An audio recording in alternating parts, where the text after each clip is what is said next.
Welcome to the Action Network Live. This is honestly no less than the most important NFL preview show in the history of the world. Why?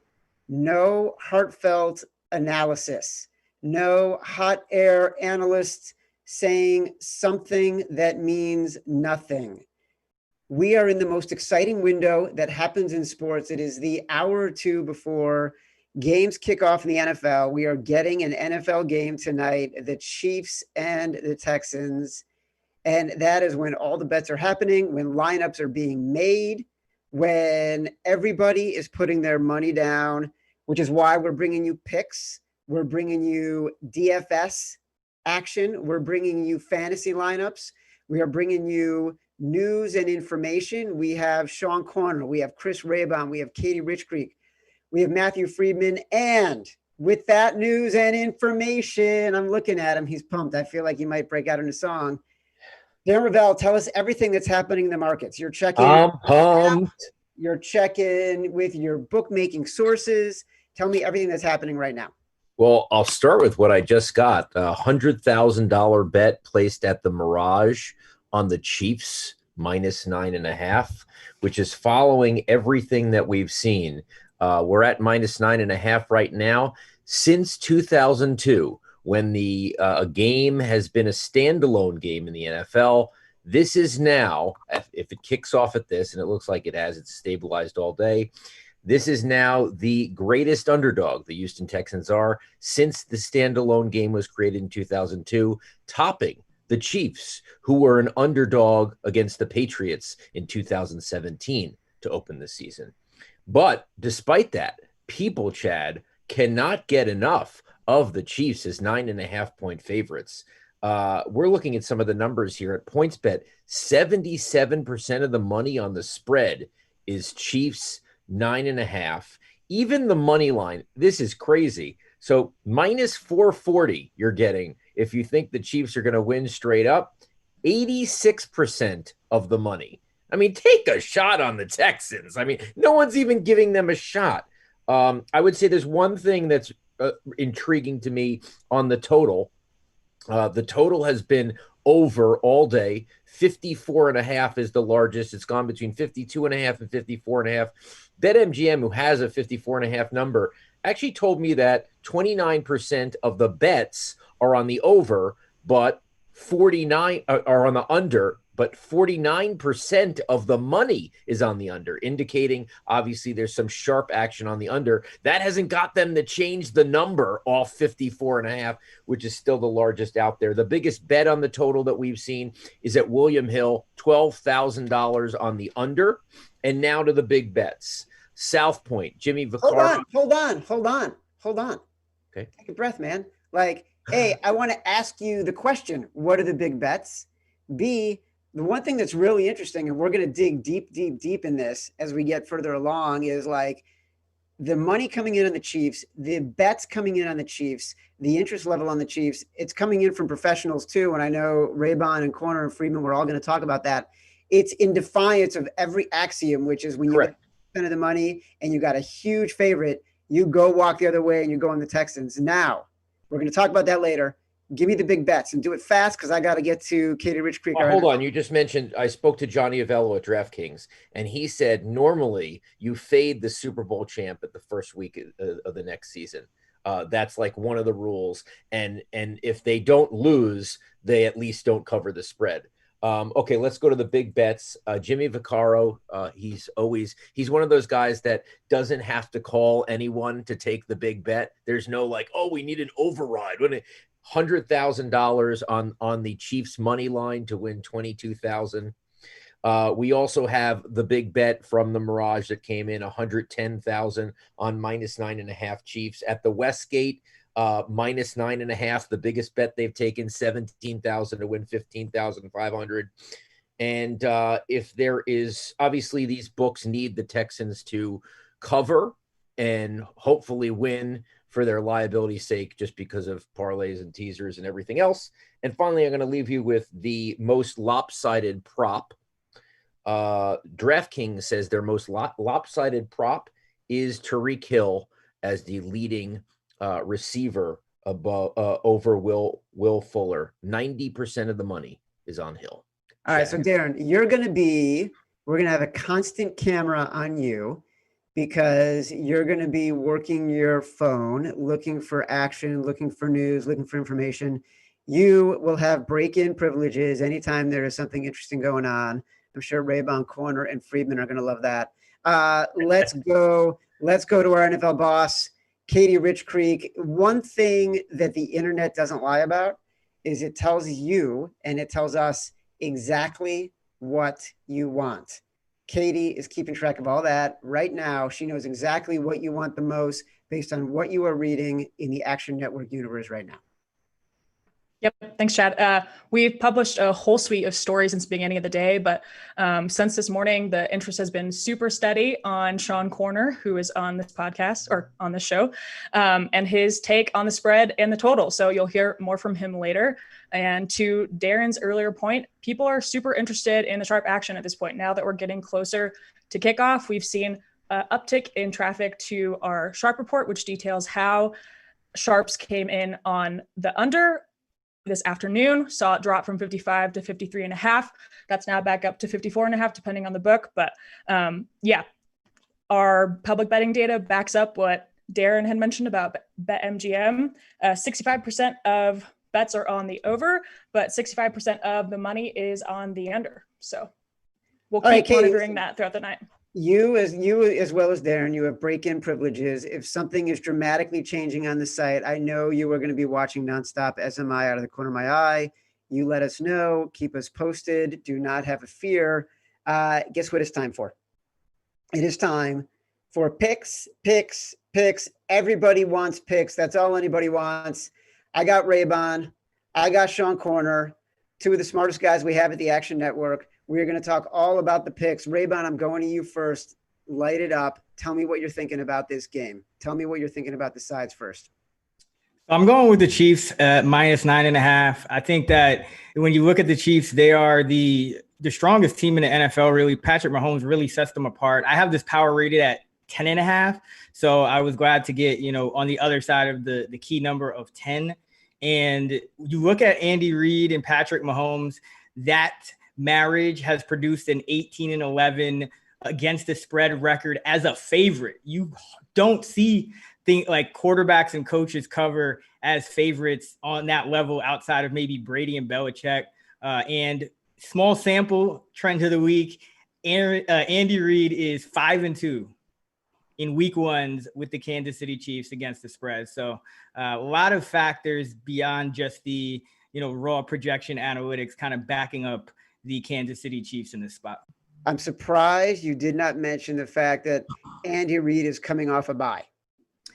Well, it's a really long bye, but that's why I kind of mentioned the week one. I think it's a little different week one, but yeah, Andy Reid with extra time to prepare, always excellent. And keep in mind, there's been a lot of talk about how continuity is going to be important in this, COVID pandemic off season. Well, the Chiefs are returning pretty much every starter on the offensive side of the ball. So they should be ready to go.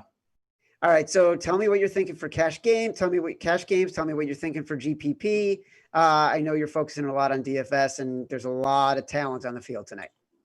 Yeah, so for cash games on DraftKings, I think you have to go with David Johnson in your captain spot, because what that does is that allows you to get in Patrick Mahomes, Deshaun Watson, and Clyde Edwards-Helaire into your lineup. And anytime you're creating a cash game lineup, the first focus is always going to be to try to get the quarterbacks and the two top running backs in the lineup, so you can get as much of both teams' production as possible. So like David Johnson in the captain spot, I know Sean's got some guys that he's focused on that will kind of fill out the lineup, so I'll let him talk about that. But for GPPs, I think a couple interesting guys. One is Jordan Akins, the tight end for the Houston Texans. I think Jordan Akins is going to have a big year. Actually, he's been the star of camp. They wanted to use more two tight end sets. That's been a real focus of theirs. Even though the headlines were kind of Brandon Cooks and all that, They want to use a lot more 2 tight end sets. And Akins actually ran a route on 61% of the dropbacks, which was more than Darren Fells, who's about 53%. So I expect Akins to be the number 1.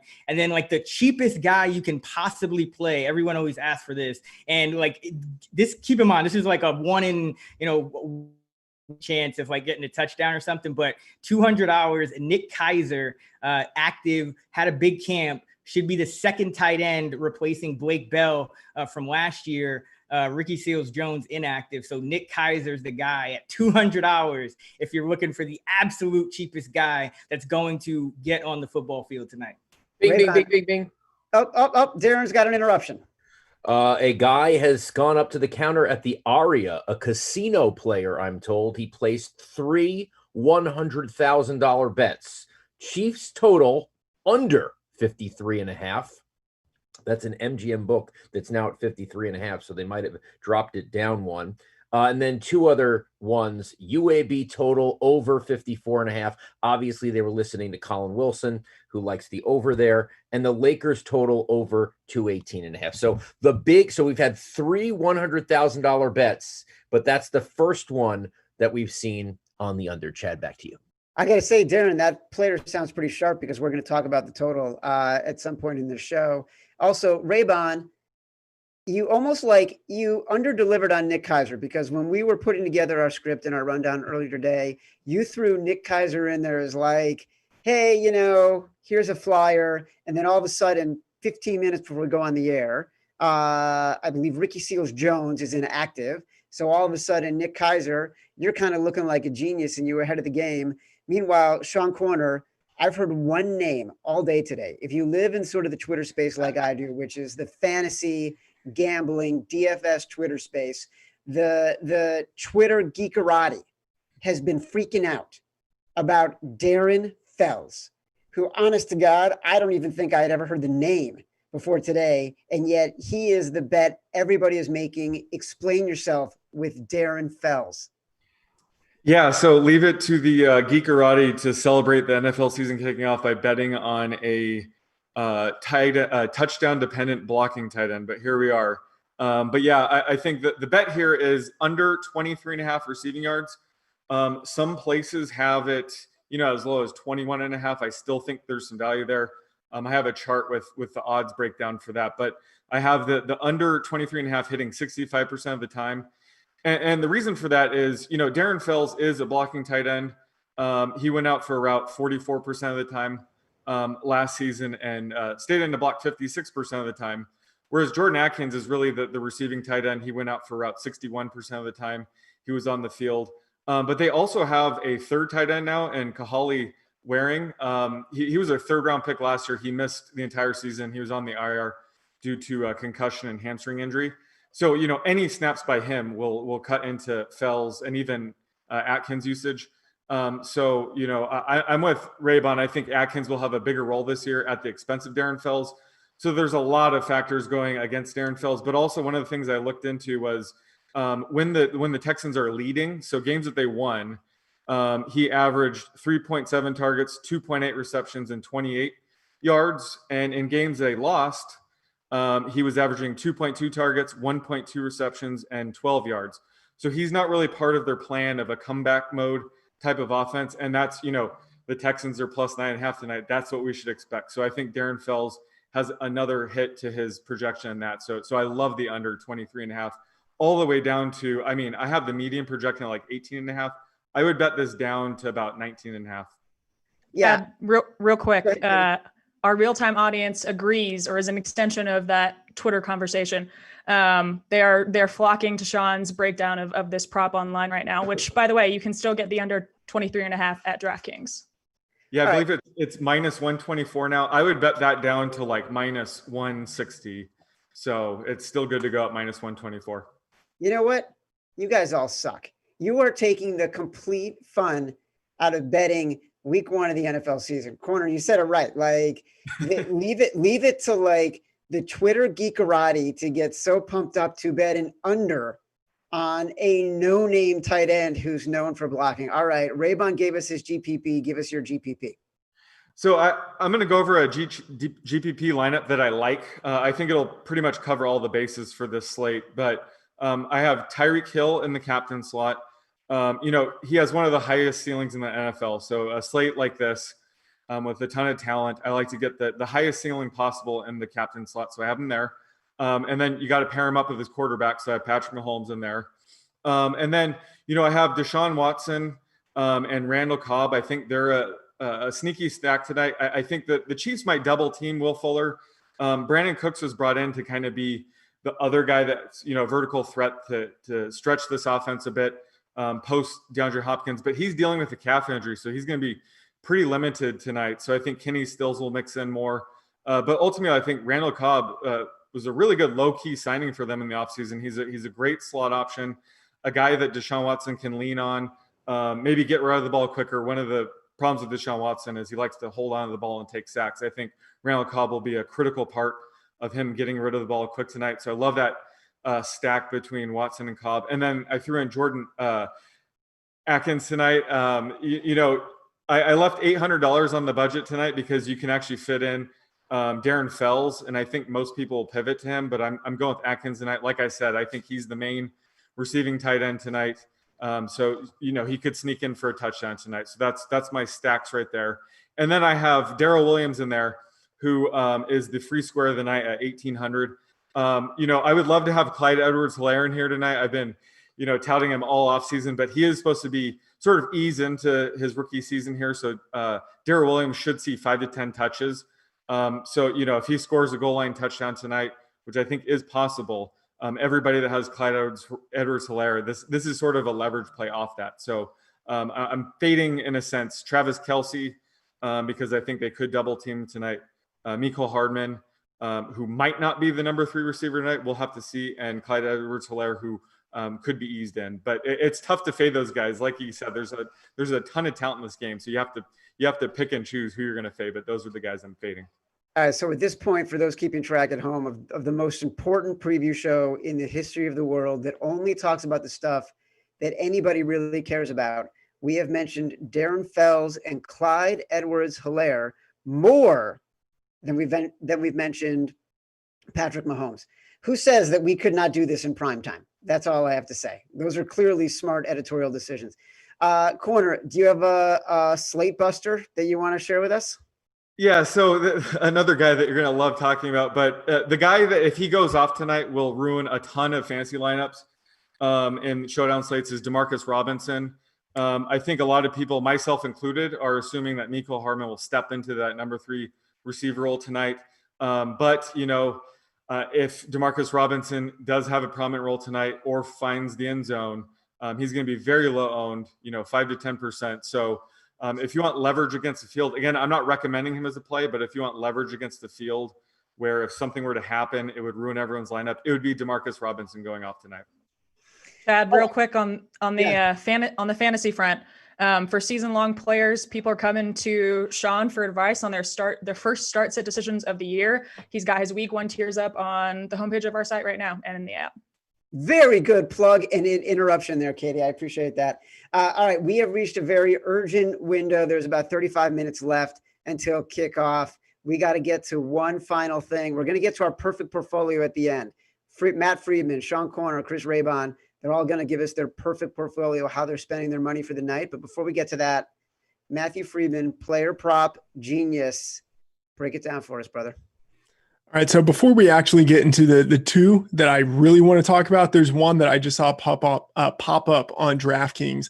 The day of the games, they normally post these fantasy point props, and I think the one that right now offers the most value is under Deshaun Watson, 23.5 points. If you look in the Fantasy Labs models, we have that closer to 21 points. I personally have that projected a little more to 20.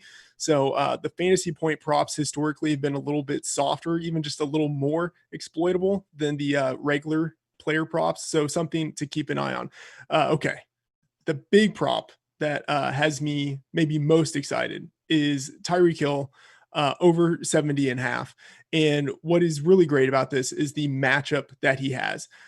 He is going against slot cornerback Vernon Hargreaves III, who over the past 4 years has been if not the worst cornerback in the league, certainly one of the worst in the league. To put some numbers on this, Tyreek Hill in his 4 years in the NFL has averaged 10 yards per target. All of the wide receivers who have gone against Vernon Hargreaves have averaged 9.1 yards per target. So he's basically made all of the guys facing him look like a 90% version of one of the best wide receivers in the league. Like, what is going to happen when the best wide receiver actually faces him? And the thing is, Andy Reid is so smart in the way that he schemes his players open. Tyreek Hill will probably play the majority of his snaps in the slot. It's not to say that he would have to, like in any other game, they maybe split him out wide, but in this particular matchup, they're going to seek to leverage this vulnerability in the Texans defense. So Tyreek Hill going against Hargreaves, I think this is a great spot. Normally I don't like to bet overs, but this is one of the overs I have to take, because Hill versus Hargreaves, it does not get any better for a wide receiver than this. All right, give me your next one. Okay, the next one I have is Clyde Edwards-Helaire. And again, I'm taking the over, which I normally don't like to do, but this is just such a great spot. Edwards-Helaire is, I'd say, already one of the better pass catching backs in the league, maybe top 6, and we haven't seen him play a game yet. But in college, the things that he was able to do at LSU as a receiver, they were things that only like Brian Westbrook, like Christian McCaffrey, guys like this are able to do.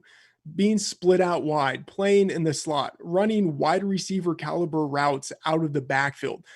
Given that they spent a first round pick on him, and that Andy Reid already has a penchant to use running backs in the passing game, I think we're going to see him go over 3 receptions, 3.5 receptions. If this number were at 4 receptions, I would probably stay away, but over 3.5 for me, it's a total smash. The best part is, as good as Clyde Edwards-Helaire is, the linebackers he's going up against in coverage are probably worse. I mean, I can't Derek McKinney, Zach Cunningham. These guys are run stopping linebackers. They're not coverage linebackers. They were 26th in Football Outsiders pass defense DVOA last year. So just an absolutely fantastic opportunity in week 1 for Edwards-Helaire to go over his receptions prop of 3.5.